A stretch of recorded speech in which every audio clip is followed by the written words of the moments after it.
Hi guys, welcome back to my channel, Jamaica Roots TV.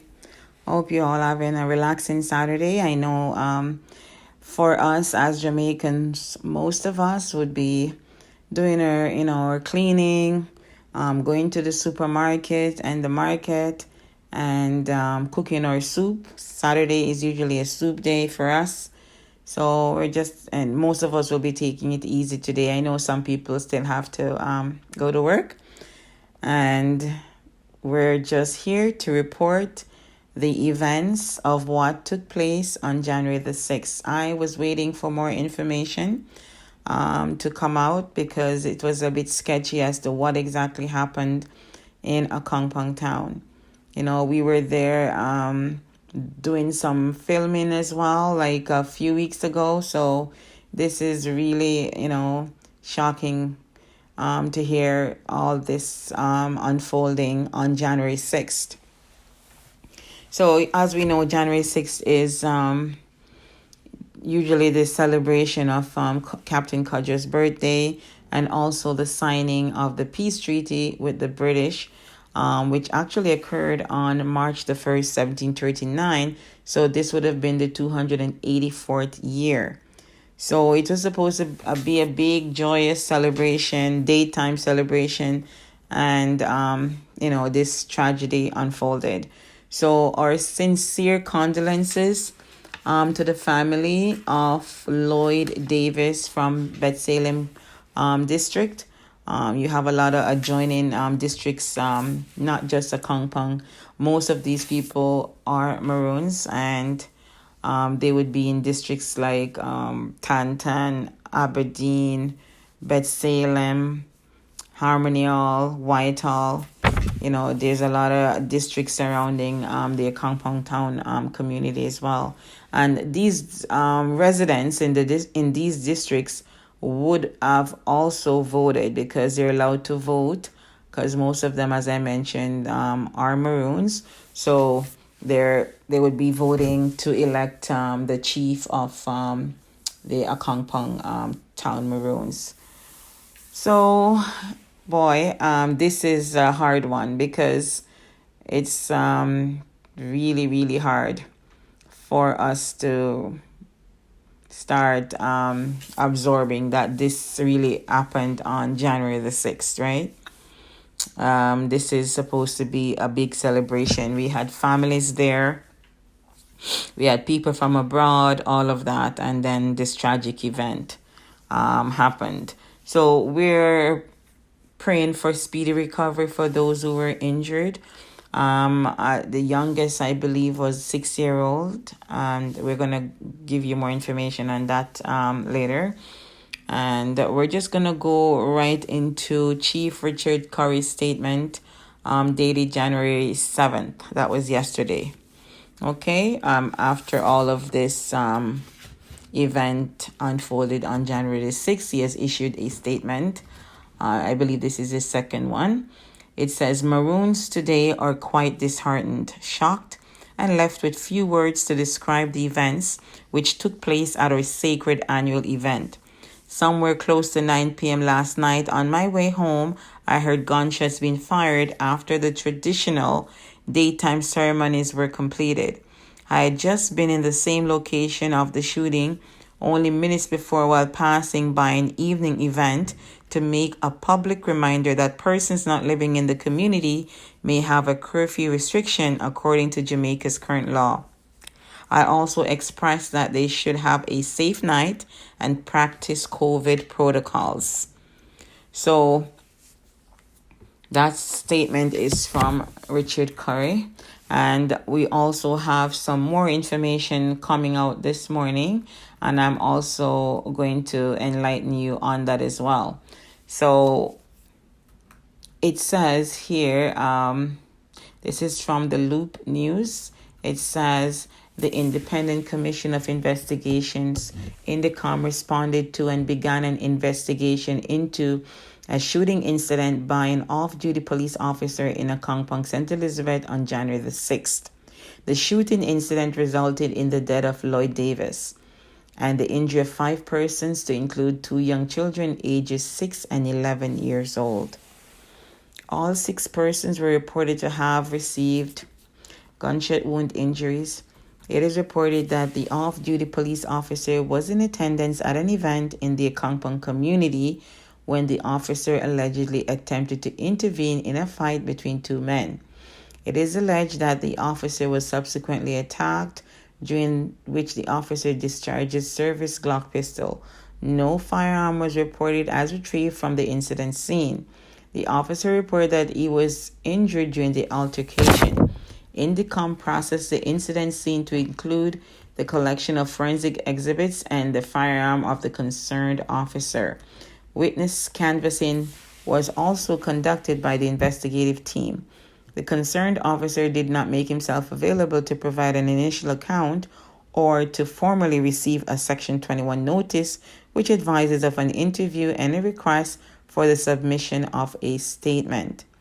Indicom's investigation will seek to determine if the off-duty police officer was the only person who fired a weapon during this incident, resulting in the death of 1 person and injury to 5 others.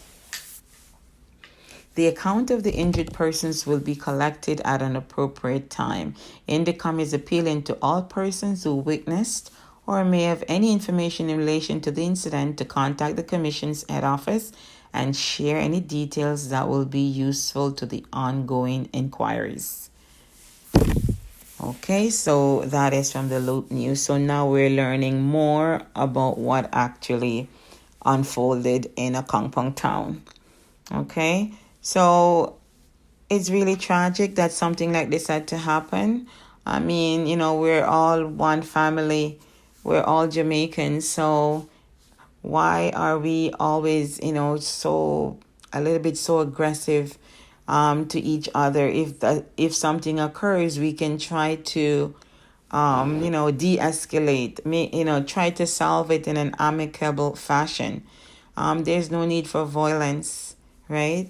And I would suggest, just a little bit away from what we're doing here, that this could be part of the curriculum so that the young kids, even as young as kindergarten age, right?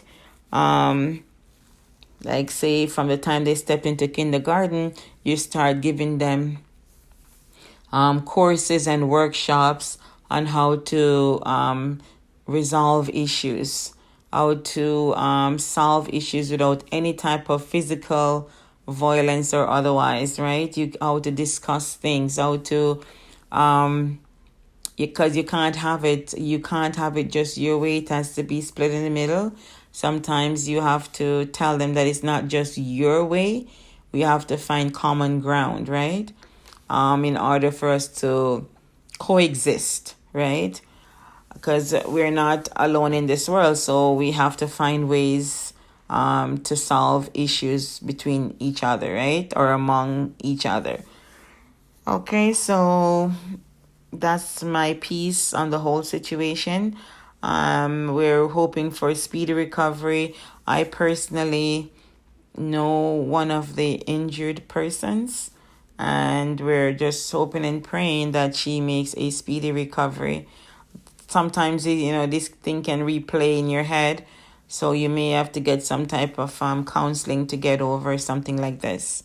We just wish that it could have been handled differently, There's no need for anything like this. There must have been something else that could have been done. Because if you are an off-duty police officer, then you would have been trained, how to de-escalate situations without pulling a weapon, right? There must have been something else that could have been done. Not everything has to end up in death or in someone losing their life. It's very sad situation. We're hoping for next year there would be changes, processes, procedures installed that would maybe prevent something like this from occurring, right? And so that another family does not have to go through the same thing as this. Okay, so we're just praying that this thing will not put a stain on the community. For, by and large, it's a peaceful community. And we're hearing over and over in the news that in the last 250 years, maybe one or two people, lost their life up there tragically, like like someone else taking your life. We don't want to say that word, really, but you know what I mean. Okay, so you can see that there is some type of cohesiveness there. There is brotherhood there. And we are just hoping that can flow over and into more of the society, that we don't have to behave aggressively towards each other. And we are losing a lot of parents. A lot of children are going to be without mothers and fathers. So you can just imagine what will happen. You need your mom, you need your dad, your uncles, your aunts, your grandparents. These people are being taken out day after day, some for no reason at all. It does not make any sense, right? We are appealing, to the people who are causing all this mayhem to just stop. You can stop this. It's up to you. Just stop what you're doing. There's no good ending to any of this. We are one people, and we're all Jamaicans, and we should be looking out for each other. We should be doing productive things, to build each other up and build their country up, so that everyone is able to enjoy it, right? Because our ancestors, they fought those battles for us, so there's no need for us to be fighting each other all over again. You're supposed to be living, as one, moving as one, in harmony, and not, be at each other's throat and stuff like that. There's only, I would think, a few hundred people who are really turning the country upside down. So we're just appealing to these people to stop, get some help, or talk to somebody, talk to a pastor. They said if you interview most people who are incarcerated, they would tell you all of these things that are happening to them or have happened to them, things that are stemming from their childhood, no parents around, no one telling them that they love them. So all of this is spewed out on the rest of society. So we don't want anyone else to be hurt. Just speak to someone. You can speak to someone. You don't have to go around and destroy your country like this, right? So that's my piece. And there you have it. We've discussed the January 6th, whatever happened there. Beside that, we were told that the celebration was peaceful and everyone had a good time. And this particular event was after the daytime celebration. It wasn't during the celebration or before. It was around 9 p.m., as Richard said. So by that time, most of the people who were there had gone. Okay, they had already left that area, and something developed after that. Okay, so we're just asking everyone to take it easy and look out for each other. Everyone is going through something, so just look out for yourself and others, and just give yourself a big hug. And until we see each other again on my next video, take care, guys.